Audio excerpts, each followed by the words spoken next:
a future queen flying an F-5 fighter jet, surviving brutal escape exercises, and jumping out of airplanes at 400 meters, all before stepping into a university classroom.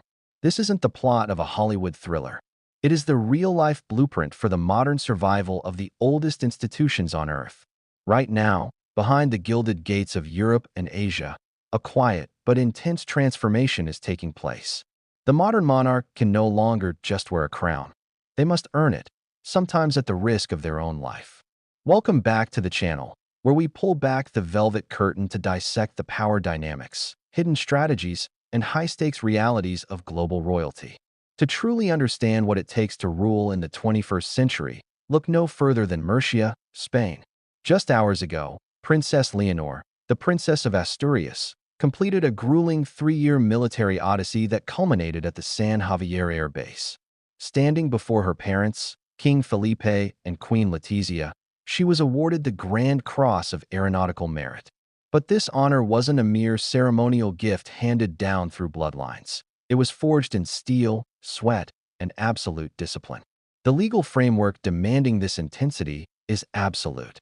Royal Decree 173 of 2023 dictates that the heir to the Spanish crown must prepare for supreme command of the armed forces. But nobody expected the intensity of the gauntlet she actually ran.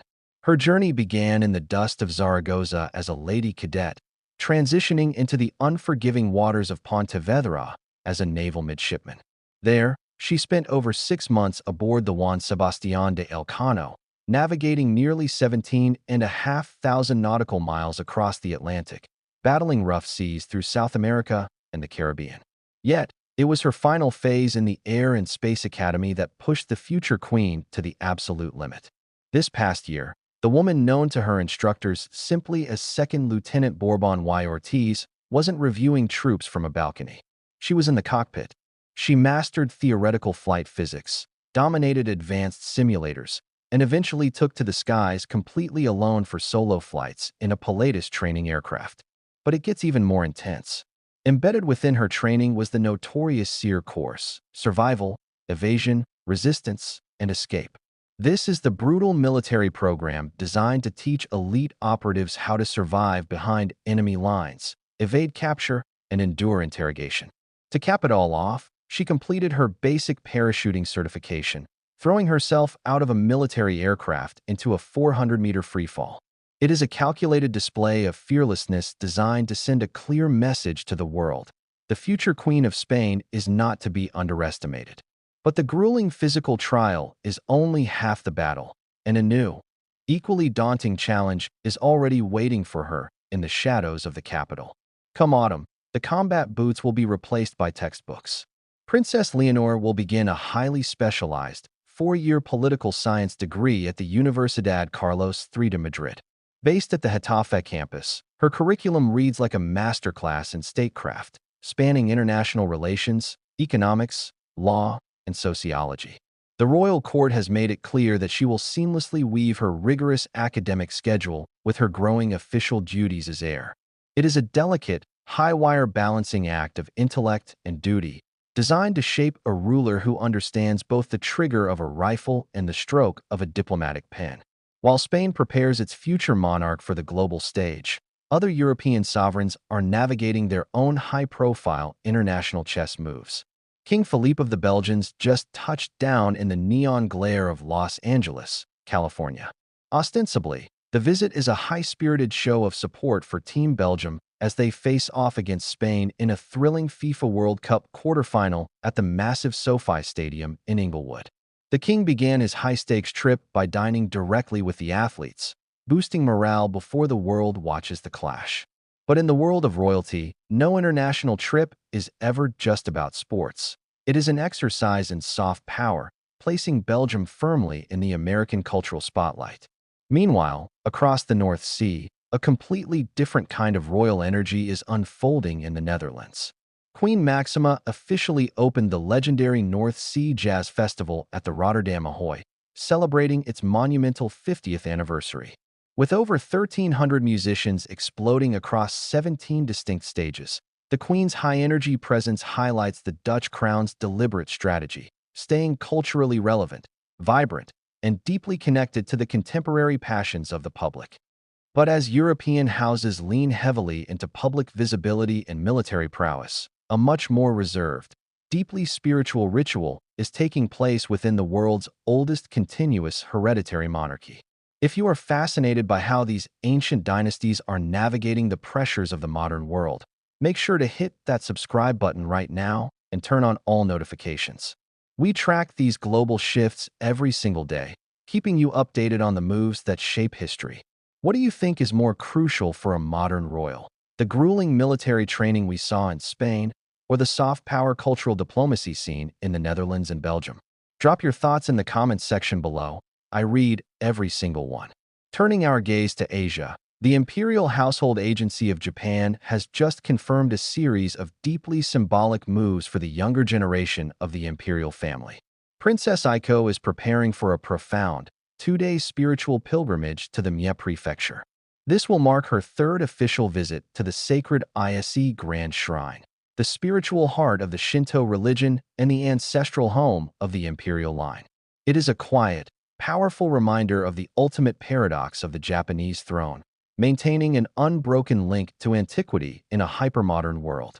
But it is the upcoming journey of her cousin, Prince Hisahito, that carries the heaviest emotional and historical weight. In early August, the young prince will travel to the Hiroshima Prefecture to attend the 19th Nippon Scout Jamboree. On the morning of August 7th, the prince will walk the hallowed grounds of the Hiroshima Peace Memorial Park. There, in a moment of intense national reflection, he will lay a wreath of flowers at the cenotaph, paying his solemn respects to the victims of the atomic bomb. Later that evening, the prince will transition from a mourning nation's representative to a leader of its youth, delivering a major speech to the assembled scouts, helping them pitch tents, and fully immersing himself in the camp's activities. For a young man destined to one day ascend the chrysanthemum throne, this duality of honoring catastrophic history while fostering future generations is the ultimate test of his upcoming reign. From the cockpit of an F-5 fighter jet in Spain to the sacred, quiet shrines of Japan, the reality of modern royalty is clear. The crown is no longer just a symbol of inheritance. It is a demanding, lifelong career of absolute duty, survival, and adaptation. Momento en el que la princesa Leonor, que por cierto, si nos estás viendo, We Love You, y su padre no podían contener la risa en un momento solemne. La reina Leticia corrigiendo un fallo de protocolo de la infanta Sofía, que por cierto, si nos estás viendo, We Love You. Los abanicos que tiene la familia real con el logo de la casa real. Y en exclusiva, cómo actúa el equipo de seguridad de la casa real cuando la gente quiere acercarse a ello. Y un montón de imágenes de lo que ha pasado después, solo en exclusiva para los amigos del Hoy en Royal Salseo. Hoy la princesa Leonor por fin ha terminado su formación militar, han sido 3 años de esfuerzo, estamos muy orgullosos de ella. Y sus padres y su hermana, la infanta Sofía, la han acompañado en la entrega de despachos de la Academia General del Aire y del Espacio de San Javier en Murcia. Fijaos que la infanta Sofía lleva un vestido de lunares muy parecido al que llevó la princesa Leonor en el año 2023, casi en estas fechas, cuando acompañó a sus padres a la entrega de despachos en la Academia Militar de Zaragoza, justo el año en el que empezaba ella su formación militar. Bueno, me ha encantado este momento cuando la princesa Leonor se acercaba a su padre, que le iba a entregar la condecoración de la Gran Cruz, y mirad que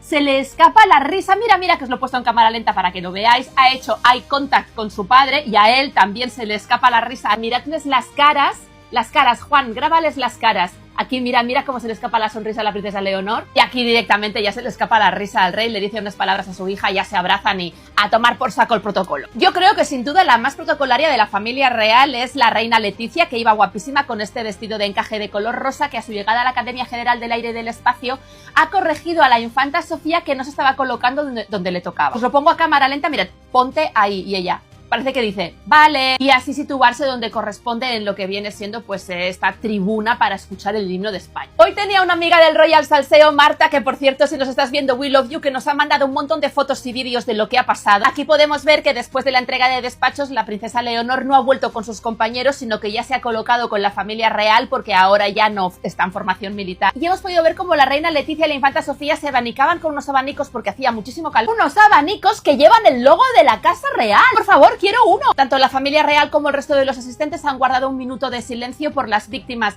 del incendio de los Gallardos en Almería. Hay más de 11 muertos y un montón de desaparecidos, y debido a estos incendios no ha tenido lugar el famoso brindis con el rey. Y gracias a Marta, nuestra amiga del Royal Salseo, tenemos este vídeo de después de la entrega de despachos, donde podemos ver a la familia real más distendida, podemos ver a la infanta Sofía, que se ha quedado un poco descolgada, pero luego se ha unido a hablar con su hermana y con su padre. La reina Leticia parece que está un poco como capitaneando, como organizando lo que va a pasar, se tapa con el abanico porque hace muchísimo calor, y aquí podemos ver cómo las dos hermanas se van en un coche y Leticia y Felipe en otro, puesto que ya sabéis que siempre viajan por separado. Después, en el cóctel, hemos visto como alguien se acercaba a la reina para pedirle una foto y alguien de seguridad le ha dicho que no la podía tocar. Y todo muy guay del paraguayo del Uruguay, pero ¿y el dragón? Vuelo con dragón not found. Y eso que Leonor es la madre de dragones, me he quedado con las ganas.